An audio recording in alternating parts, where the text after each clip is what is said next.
Assalamualaikum warahmatullahi wabarakatuh. Perkenalkan, nama saya Muhammad Nafiul Rizky dengan NIM 3333210051 dari kelas A Teknik Industri Universitas Sultan Ageng Tirtayasa. Pada video ini saya akan membahas tentang kesetimbangan kimia part 2. Pada part 2 ini membahas 4 subbab. Langsung masuk saja ke bahasan pertama, yaitu faktor-faktor yang mempengaruhi kesetimbangan reaksi. Faktor pertama adalah volume. Jika volume ditambahkan, maka kesetimbangan akan bergeser ke arah reaksi yang memiliki koefisien lebih besar. Sebaliknya, jika volume dikurangi, maka pergeseran kesetimbangan akan bergeser ke arah reaksi yang memiliki jumlah koefisien lebih kecil. Contohnya pada reaksi berikut ya, pembentukan amonia. Kita hitung jumlah koefisien reaksi kiri. Jumlah koefisien reaksi kiri yaitu N2 dengan koefisien 1, H2 dengan koefisien 3. Jika dijumlah 1 ditambah 3 yaitu 4.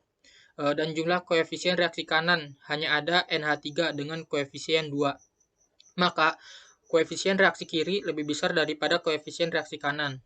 Jika volume ditambahkan, maka kesetimbangan akan bergeser ke arah kiri yang memiliki koefisien lebih besar. Sebaliknya, jika volume dikurangi, maka kesetimbangan akan bergeser ke arah kanan yang memiliki koefisien reaksi lebih kecil. Faktor kedua adalah tekanan. Jika tekanan diperbesar, maka kesetimbangan bergeser ke arah reaksi yang memiliki koefisien lebih kecil. Sebaliknya, jika tekanan diperkecil, maka kesetimbangan bergeser ke arah reaksi yang memiliki koefisien besar. Contohnya pada reaksi yang sama dengan jumlah koefisien yang sama seperti sebelumnya, koefisien reaksi kiri lebih besar daripada koefisien reaksi kanan. Maka jika tekanan diperbesar, kesetimbangan akan bergeser ke arah kanan yang memiliki koefisien lebih kecil. Sebaliknya, jika tekanan diperkecil, maka kesetimbangan akan bergeser ke arah kiri yang memiliki koefisien lebih besar. Faktor ketiga adalah suhu. Jika suhu dinaikkan, maka kesetimbangan akan bergeser ke arah pembentukan senyawa-senyawa yang menyerap panas atau endoterm. Ciri reaksi ini adalah harga delta H-nya positif. Jika suhu diturunkan, maka kesetimbangan akan bergeser ke arah pembentukan senyawa-senyawa yang melepas panas atau reaksi eksoterm. Ciri reaksi ini adalah harga delta H-nya negatif. Delta H yang di sini adalah harga perubahan panas atau kalor. Contohnya pada reaksi yang sama, pembentukan amonia dengan delta H-nya minus 90 kJ. Reaksi pembentukan NH3 adalah eksoterm karena delta H-nya itu negatif. Nah, kebalikan dari reaksi eksoterm adalah endoterm. Jika reaksi pembentukan NH3 adalah eksoterm, maka reaksi N2 dan H2 adalah endoterm. Maka jika suhu dinaikkan, reaksi akan bergeser ke arah N2 dan H2 karena mereka endoterm.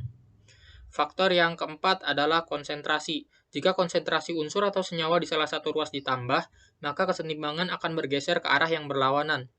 Misalnya pada reaksi pembentukan amonia ini, jika N2 atau H2 ditambah, maka kesetimbangan akan bergeser ke arah NH3, ke arah yang berlawanan ya, atau ke kanan. Sebaliknya, jika NH3 ditambah, maka kesetimbangan akan bergeser ke arah N2 atau H2, ke arah kiri. Jika konsentrasi unsur atau senyawa di salah satu ruas dikurangi, maka kesetimbangan akan bergeser ke arah dirinya sendiri. Tentunya pada reaksi yang sama, jika N2 atau H2 dikurangi, maka kesetimbangan akan bergeser ke arah dirinya sendiri, yaitu N2 dan H2, atau ke arah kiri. Sebaliknya, jika NH3 dikurangi, maka kesetimbangan juga akan bergeser ke arah dirinya sendiri, yaitu ke arah NH3 atau ke arah kanan. Materi yang kedua, tetapan kesetimbangan berdasarkan tekanan parsial. Tetapan kesetimbangan berdasarkan tekanan parsial disebut tetapan kesetimbangan parsial. Dinyatakan dengan Kp. P di sini berarti pressure yang berarti tekanan. Konstanta atau tekanan kesetimbangan tekanan atau Kp adalah perbandingan tekanan parsial produk dan tekanan parsial reaksi dipangkatkan dengan koefisien masing-masing pada suatu reaksi kesetimbangan. Ini persamaannya sebagai berikut. Dengan zat AB membentuk zat C dan D. Dengan masing-masing koefisiennya adalah KLMN. Keterangan, Kp adalah tetapan kesetimbangan tekanan gas. PA, PB, PC, PD masing-masing merupakan tekanan parsial zat A, B, C, dan D. Tekanan parsial suatu gas, misalnya kita menghitung yang B, dapat ditemukan dengan persamaan tekanan B sama dengan jumlah mol B dibagi jumlah mol total gas dikali tekanan total, P total. P total satuannya atmosfer ya, sama dengan tekanan parsial yang sebelumnya. Ialah penjumlahan seluruh tekanan pada sistem kesetimbangan. Tekanan A ditambah tekanan B ditambah tekanan C tambah tekanan D. Contoh soal. Pada suhu T di dalam ruangan terjadi reaksi sebagai berikut ya. Jika pada keadaan setimbang terdapat 1 mol N2, 2 mol H2, dan 1 mol NH3, serta tekanan total gas adalah 10 atm. Maka harga Kp reaksi tersebut adalah, kita gunakan reaksi tetapan parsial gas ya. Tetapan tekanan parsial gas. Yang atas itu produk dan yang bawah reaktan dengan dipangkatkan dengan koefisiennya masing-masing. Di produknya adalah NH3 dipangkatkan, jadi tekanan NH3 dipangkatkan dengan koefisiennya. Begitu juga yang bawah ya, N2 dan H2 dipangkatkan dengan koefisiennya masing-masing. Nah, di sini kan belum diketahui tekanan masing-masing zat. Maka kita hitung dengan menggunakan rumus yang misalnya kita mencari tekanan N2. Rumusnya yaitu jumlah mol N2 dibagi jumlah mol total dikali tekanan total. Di sini kan jumlah mol N2 itu 1 nih, seperti yang udah diketahui pada soal. Dibagi jumlah mol total 1 ditambah 2 ditambah 1 yaitu 4 dikali tekanan total 10. Maka hasilnya 2,5. Begitu juga dengan untuk mencari tekanan H2 dan NH3 ya, sama menggunakan rumus yang sebelumnya. Maka setelah itu dimasukkan ke dalam persamaan berikut. Lalu ini 2,5 bisa dicoret dengan yang atas ini. Jadi 2,5 per 5 pangkat 3 itu 125. Hasilnya adalah 0,02. Materi yang ketiga itu hubungan Kc dan Kp. Misal ada suatu reaksi seperti ini. Maka didapat persamaan Kc dan Kp-nya sebagai berikut ya. Kc telah dipelajari. Silahkan tonton video kesetimbangan kimia part 1 yang sudah dibuat dengan teman-teman yang sudah dibuat oleh teman-teman yang lain. Hubungan Kc dan Kp didapat dengan menggunakan persamaan gas ideal, yaitu PV sama dengan nRT. Untuk mencari tekanan, maka volume pindah ke kanan. Nah, ini kan N per V sama dengan molaritas, maka didapat P sama dengan mRT. Lalu P ini bisa dimasukkan ke dalam reaksi Kp ya kan. Misalnya untuk mencari tekanan gas C, maka konsentrasi C dikali RT dipangkatkan dengan koefisiennya C ya kan. Begitu juga dengan yang lain. Lalu dengan menggunakan ilmu matematika ya kan, ini bisa dipisah menjadi seperti ini dengan ilmu eksponensial. Nah, ini kan sama aja nih, yang ini sama dengan Kc. Maka bisa kita simpulkan Kp sama dengan Kc dikali RT dipangkatkan dengan delta N. Delta N ini adalah jumlah koefisien gas kanan dikurangi jumlah koefisien gas kiri.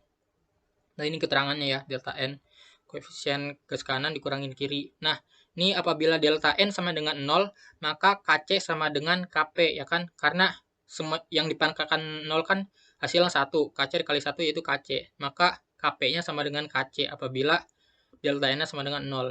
R ini tetapan gas 0,082 dan T itu suhu dalam keadaan Kelvin ya. Contoh soal. Pada reaksi berikut di suhu 1227 Celcius, nilai Kc pada saat itu adalah 2,24 kali 10 pangkat 22. Hitunglah nilai Kp-nya. Di sini berdasarkan reaksi ini diketahui delta N-nya yaitu jumlah koefisien yang kanan dikurangin yang kiri. Yang kanan kan ada 2. 2 dikurangin jumlah koefisien yang kiri. 2 ditambah 1 itu 3. 2 dikurangin 3 sama dengan min 1. Terus T-nya disoalkan diketahui 1227 Celcius. Maka kita ubah ke Kelvin dengan ditambah 273 yaitu sama dengan 1500 Kelvin. R sudah diketahui yaitu nilainya 0,082 dan KC-nya 2,24 kali 10 pangkat 22. Maka dimasukkan ke persamaan ini ya. KP sama dengan KC dikali RT pangkat delta N. Lalu didapat hasilnya 1,82 dikali 10 pangkat 20.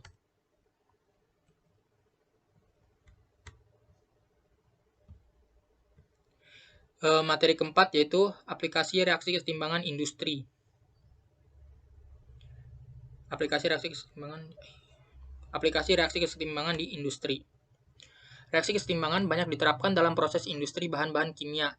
Pada proses industri, bahan-bahan kimia dihadapkan pada masalah bagaimana mendapatkan hasil sebanyak-banyaknya sekaligus berkualitas tinggi, namun menggunakan proses yang efektif, efisien, dan biaya yang tidak terlalu besar. Contohnya itu pada pembuatan gas klor, Cl2. Pembuatan gas klor dilakukan dengan proses Deacon. Caranya dengan mengoksidasi gas asam klorida dengan oksigen di udara. Berikut persamaan reaksinya. Reaksi tersebut dapat dipercepat dengan katalis CuCl2. Selain dengan katalis, reaksi dapat dipercepat dengan mengatur suhu optimal reaksi, yaitu sekitar 430 derajat Celcius dan tekanan 200 atm. Hal ini karena reaksi kesetimbangan tersebut berlangsung secara eksoterm. Yang kedua, pembuatan asam sulfat. Asam sulfat merupakan bahan industri kimia yang penting, yaitu digunakan sebagai bahan baku untuk pembuatan pupuk. Pembuatan asam sulfat bisa dengan proses kontak. Proses kontak menghasilkan asam sulfat mencapai kadar 99% dan biayanya lebih murah. Pembuatan asam sulfat meliputi 3 tahap, yaitu pembakaran belerang menjadi belerang dioksida, seperti reaksi berikut.